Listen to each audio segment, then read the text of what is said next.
মুআজ্জাজ মুকাররম, আপনারা সকলেই কেমন আছেন?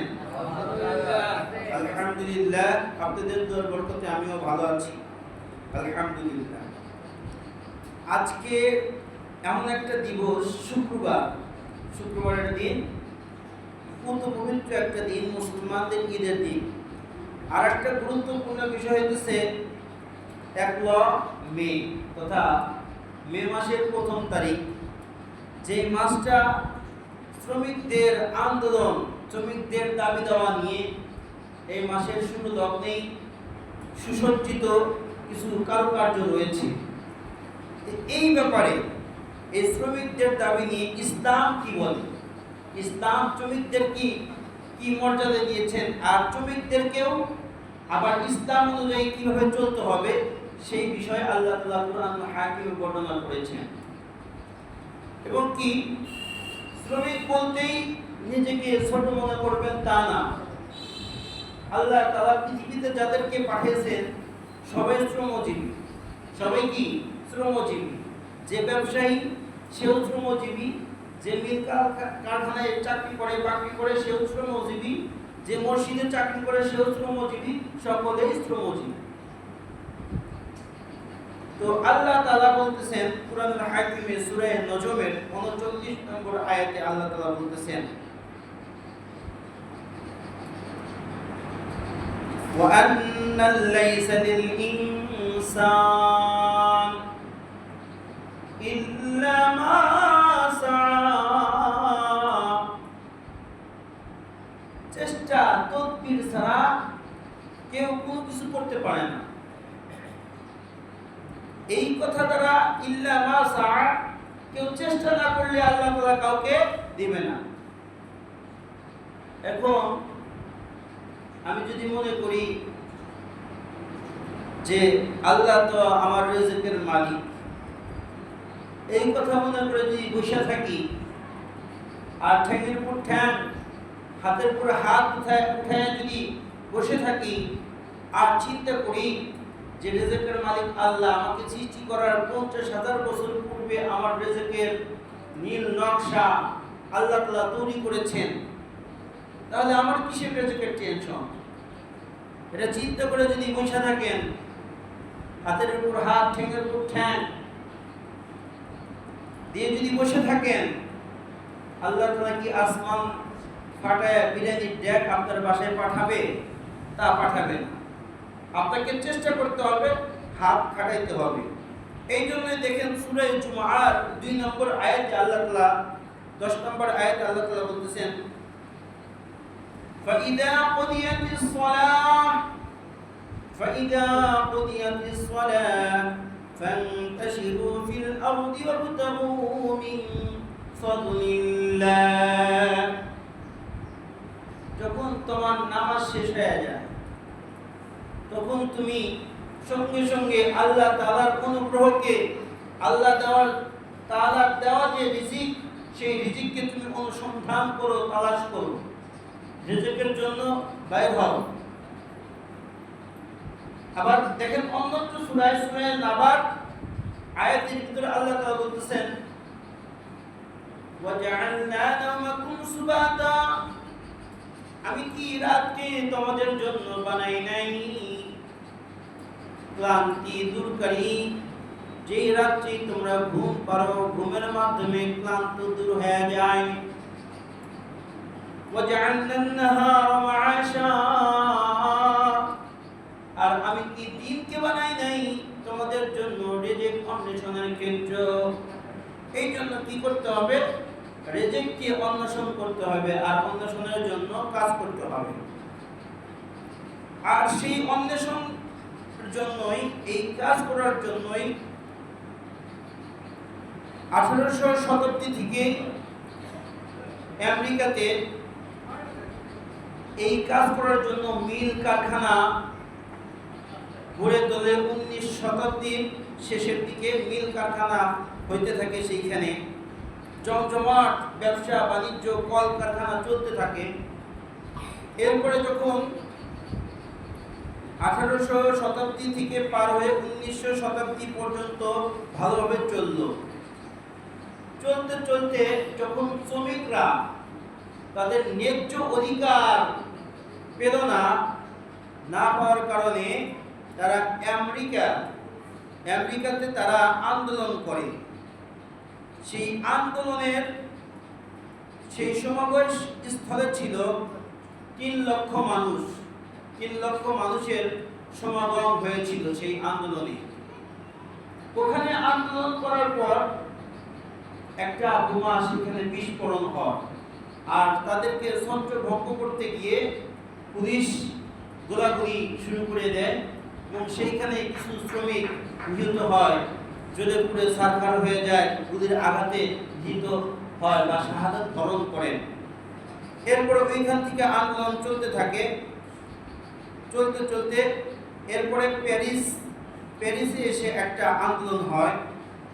শিকাগো শহর থেকে আন্দোলন শুরু হয় এবং ফ্রান্সের এই আন্দোলন 1839 সালে দ্বিতীয় আরেকটা সংগঠন তৈরি হয়, এই আন্দোলনকারীদের শ্রমজীবী আন্দোলন। এই আন্দোলন থেকেই আজকে এই আমাদের বাংলাদেশের বাঙালিদের দ্বার প্রান্তে এসে এই মে মাসের শ্রমিক দিবস আমরা পেয়েছি। ইতিহাস ওইখান থেকে আরো বিস্তারিত ইতিহাস রয়েছে। আল্লাহ তাআলা এই শ্রমিকদেরকে খুব ভালোবাসেন, সেটা আল্লাহ তাআলা সূরা তাওবার 105 নম্বর আয়াতে বলতেছেন, وَقُلِ اعْمَلُوا فَسَيَرَى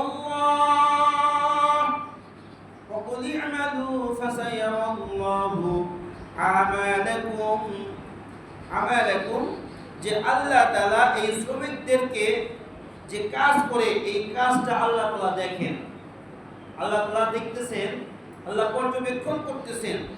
আর এই কাজ যখন করবে, এই কাজটা যখন ওজুর হালত করবে, আর এই কাজ করতেছে, কাজ করে যে স্ত্রী সন্তান এদের মুখে অন্ন তুলে দিতেছে, এই অন্ন তুলে দেওয়া এটা কি সুন্নাত। স্ত্রী সন্তানের মুখে খাবার তুলে দেওয়া এটা কি সুন্নাত। এবং অন্যত্র হাদিসের আলোকে পাওয়া যায়, যেমন নামাজ, রোজা, হজ, যাকাত যেমন ফরজ, ঠিক এরকম কাজ করে রিজিক অন্বেষণ করা এটাও ফরজ। সেটার প্রমাণ আল্লাহ তাআলা বলতেছেন কুরআনুল হাকিমের ভিতর যে ইদা নুদি লিস-সালাতি মিন ইয়াউমিল জুমআহ ফাসআউ ইলা যিকরিল্লাহ, যখন মসজিদের মিনার হইতে আযান হবে তোমরা সঙ্গে সঙ্গে নামাজ পড়তে আসবা। নামাজ শেষ ফাইদা কুদিয়াতিস-সালাত ফান্তাশিরু ফিল আরদি ওয়াবতাগু মিন ফাদলিল্লাহ, যখন তোমার নামাজ শেষ তখন তুমি তোমার রিজিকের কাজে লেগে যাও। অতএব এর দ্বারা প্রতীয়মান হইতেছে যে এই রিজিক অন্বেষণ করাও নামাজ, রোজা, হজ, যাকাত যেমন ফরজ, রিজিকের জন্য রিজিক তালাশ করা, চাকরি বাকরি, ব্যবসা বাণিজ্য, এগুলো আল্লাহ তাআলা ফরজ করেছেন। এই জন্য অলসতা আল্লাহ তাআলা যেহেতু বলছেন যে লিল ইনসান ইল্লা মা সাআ, যে নিশ্চয় মানুষের জন্য হইতেছে চেষ্টা তদবির করতে হবে, আর চেষ্টা করলেই মানুষ পাবে। এই জন্য এইখানে এই কথা বলতেছে যে ইসলামে অলসতার কোনো দাম নাই, অলসতার কোনো মূল্য নাই। দেখবেন আজ আমাদের বাংলাদেশে যে বাঙালি রয়েছে এরা গ্রাজুয়েশন কমপ্লিট করেছে, ডিগ্রি অর্জন করেছে, যার কারণে এই জাতি উন্নত হতে পারতেছে না। বাংলাদেশের বাঙালি ডিগ্রি কমপ্লিট করার জন্য, মাস্টার্স কমপ্লিট করার জন্য তারা উন্নত শীর্ষে পৌঁছতে পারছে না। কারণ যে ডিগ্রি অর্জন করেছে বা মাস্টার্স কমপ্লিট করেছে সে চিন্তা করে যে আমি মাস্টার্স কমপ্লিট করেছি, আমি যে সেটা এই কাপড়ের ব্যবসা করব, এরকম একটা ধ্যান ধারণা তার ভিতরে কাজ করে। কিন্তু ব্যবসা যে আল্লাহ তাআলা হালাল করেছেন, ব্যবসা বাণিজ্যকে আল্লাহ তাআলা হালাল করেছেন, এটা তার মাথার ভিতর ঢোকেই না। সে শুধু চাকরি চাকরি, সে একজন উদ্যোক্তা হবে সে চিন্তায় তার ভিতর নাই। একজন মানুষ যখন এসএসসি বা ইন্টার বা ডিগ্রি পাস করার পরে তাকে যদি বলা হয় যে তুমি চাকরি করবে কেন, তুমি ব্যবসা করো, সে চিন্তা করে যে ব্যবসা করতে 10 লক্ষ 20 লক্ষ টাকা লাগবে, কোটি টাকা নিচে ব্যবসা হবে না। কিন্তু দেখেন আজ বাংলাদেশে যতগুলো কোম্পানি আছে, ধরেন আকিজের কথাই বলেন, এই আকিজ সাহেব উনি ঢাকা কমলাপুর স্টেশনে এসে মাত্র 16 টাকা 16 টাকা পুঁজি নিয়ে নেমেছিল, প্রথমে ব্যবসা করছে, ব্যবসা বাণিজ্যর মাল সব বেনিশ হয়ে গেছে, এরপরেও হাল ছাড়া নেই, আবার ব্যবসা বাণিজ্য শুরু করেছেন। আজ হাজার হাজার কোটি টাকার মালিক এই আকিস কোম্পানি। এইভাবেই অল্টন কোম্পানি, এই অল্টন কোম্পানির মালিক করটিয়া হাটে একটা ভাঙাচুরা টিনের দোকান ছিল। সে ওইখান থেকে চিন্তা করলো কি করা যায়। চীনে গেলেন, চীনে যাওয়ার পরে তাদের সাথে বললেন যে আমার কাঁচামাল এগুলো সব আপনারা দিবেন, দিয়ে আমাকে একটা ব্যবসা বাণিজ্যর লাইন ধরালেন, এবং ওইখান থেকে সে ফ্রিজ আমদানি করলো অল্টন। এরপরে ধীরে ধীরে সে ব্যবসা শুরু করলো। আমাদের যারা ডিগ্রি বা এসএসসি পাস যারা করছেন, যারা বসে আছেন, বসে না থেকে আপনি পারলে হাঁসের খামার করেন বা মুরগির খামার করেন বা 4 কোনা জায়গার ভিতরে একটা হাউস করেন, করে একটা মাছের আবাদ করেন, দেখবেন যে আল্লাহর রহমতে আপনার চাকরির উপর ডিপেন্ড না হয় আপনি ব্যবসায়ী হয়ে যাবেন, একটা উদ্যোক্তা হবেন। এই জন্য আল্লাহ তাআলা বলতেছেন যে ওয়া আন্নাল লাইসা লিল ইনসান ইল্লা মা সাআ, যে চেষ্টা করবে না আল্লাহ তাআলা তাকে দিবে না। আর এই ঘুম ক্রিয়া আমাদেরকে শেষ করছে যে আমি একজন ডিগ্রি পাস ছেলে, আমি একজন মাস্টার্স কমপ্লিট করা ছেলে, গ্রাজুয়েট কমপ্লিট করা ছেলে, আমি এই কাজ করব, এই কাজ আমার দ্বারা সম্ভব না।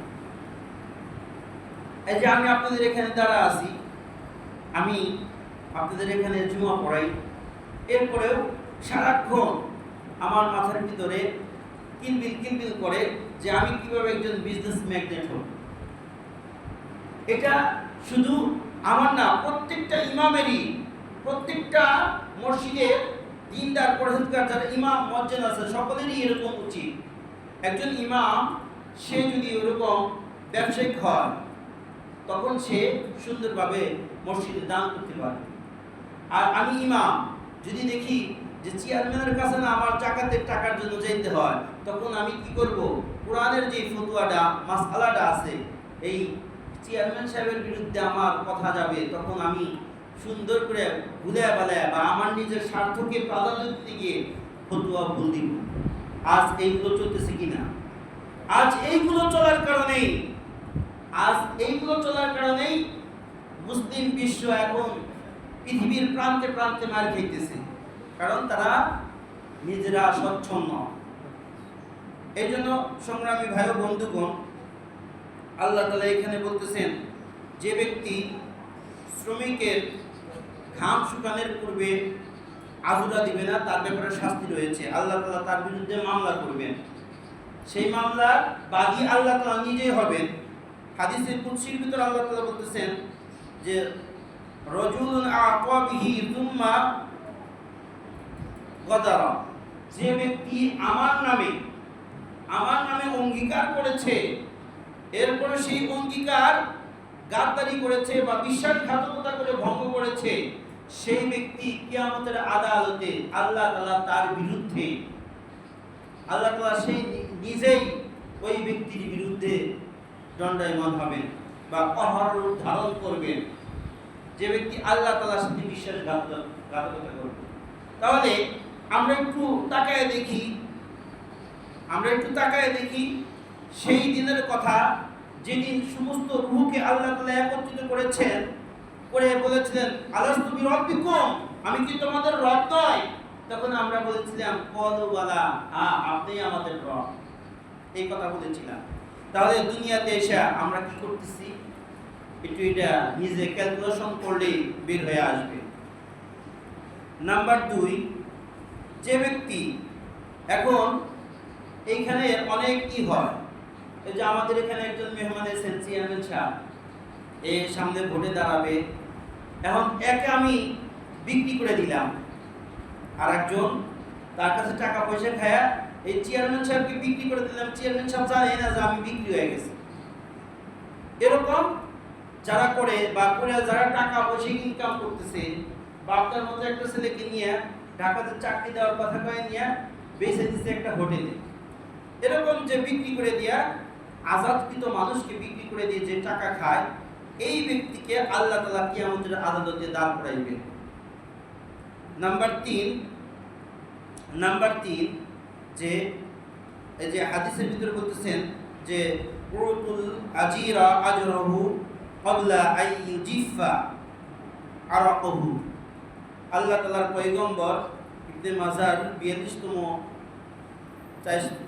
2443তম হাদিসে আল্লাহ তাআলার পয়গম্বর বলতেছেন, যে ব্যক্তি শ্রমিকের থেকে কাজ বুঝে নেয় এবং তার ঘাম শুকানোর আগে যদি তার আজরা না দেয় তাহলে সে গুনাহগার, আর এই গুনাহগার কিয়ামতের আদালতে থেকে যাবেন আল্লাহ তাআলার সামনে, আল্লাহ তাআলা তাকে পাকড়াও করবেন। তাহলে আমরা শ্রমিকদেরকে নিজের চোখে দেখব। যেমন আল্লাহ তাআলার পয়গম্বরের একজন সাহাবী, উনি রেশমি কাপড় পরতেন, ওরকম সুন্দর কারুকার্য পিয়ালাতে পানি পান করতেন। যখন আল্লাহ রাসূল সাল্লাল্লাহু আলাইহি ওয়াসাল্লাম থেকে হাদিসগুলো শুনেছেন, এরপর সে যে বিছানায় ঘুম করে, সে যে খাবার খায়, তার গোলামকে তার চাকরকেও সেই খাবার দেয়, সেই পোশাক আশাক দেয়। এই জন্য আমাদের উচিত আমাদের অধীনস্থ যারা কর্মচারী থাকবে তাদের সাথে সুন্দর আচরণ করা এবং তাদের সাথে ভালো ব্যবহার করা। আমি যেটা পছন্দ করি সেটা তার জন্য পছন্দ করা। আল্লাহ তাআলা আমাকে আপনাকে সকলকেই এই দিবসের উপর যে আলোচনা হইল কোরআন হাদিস থেকে, এই আলোচনাগুলো আমল করার মতো তৌফিক দান ফরমান। আমিন। ওয়া আখিরু